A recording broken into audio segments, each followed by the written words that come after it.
Parshas Beshalach begins with the word Vayihi. Vayihi Beshalach Paro. And it happened when Paro sent the people. The Gemara Maseches Megillah tells us that anytime the word Vayihi, and it happened, appears, that usually speaks of a very difficult period. It's usually a Lashon Tsa'ar, a language of Tsa'ar, of pain. And we know of some examples in which the word Vayihi is used. Vayihi b'mei Achashverosh, the beginning of Megillas Esther, which speaks, of course, of the decimation facing the Jewish people by the hands of Haman HaRasha. There is a language of Tsar, a language of pain.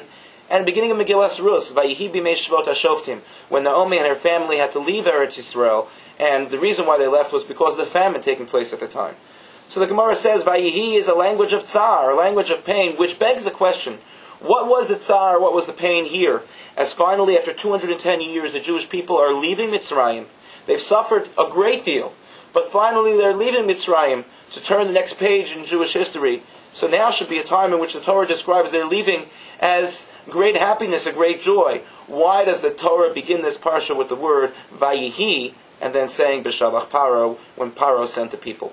Rabbi Tzadok HaKohen Milublin, Zecher Tzadik Livracha, explains that the reason why God brought the Makos on the Mitzrim was really twofold. The first was because God had promised Avram Avinu that he would avenge all of the suffering that the Jewish people had gone through in the nation where they were slaves, meaning Mitzrayim.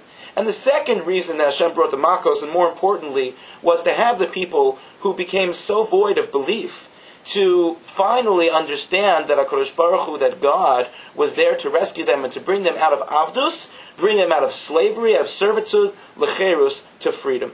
Says Rabbi Tzadok, unfortunately, for many people at that time, the Makos were not enough to bring them to believe in HaKadosh Baruch Hu.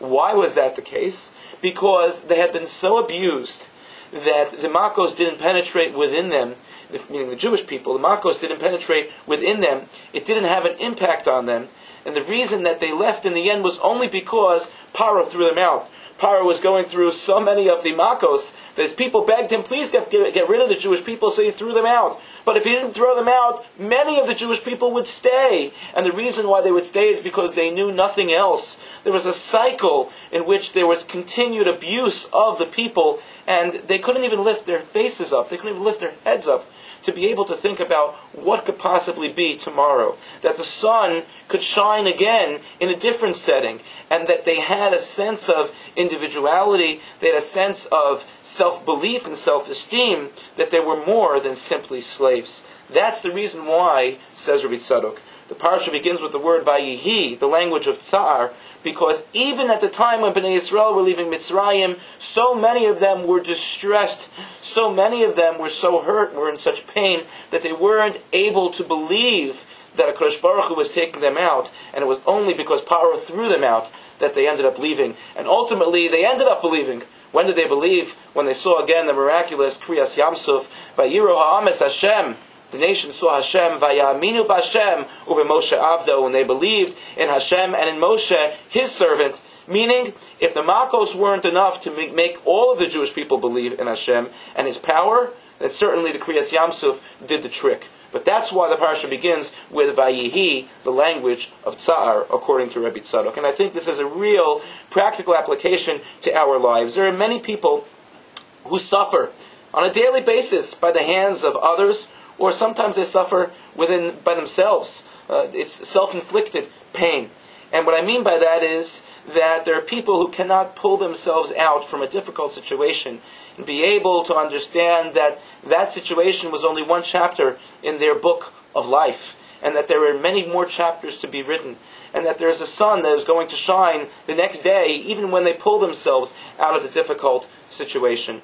And we should always keep in mind that even when the Jewish people were going through this miraculous rescue from Mitzrayim, it was still difficult for many. And it's okay if sometimes we face difficulty. Nevertheless, our obligation in life is to overcome our challenges, to pull ourselves up and allow ourselves to be pulled up by either ourselves or by others.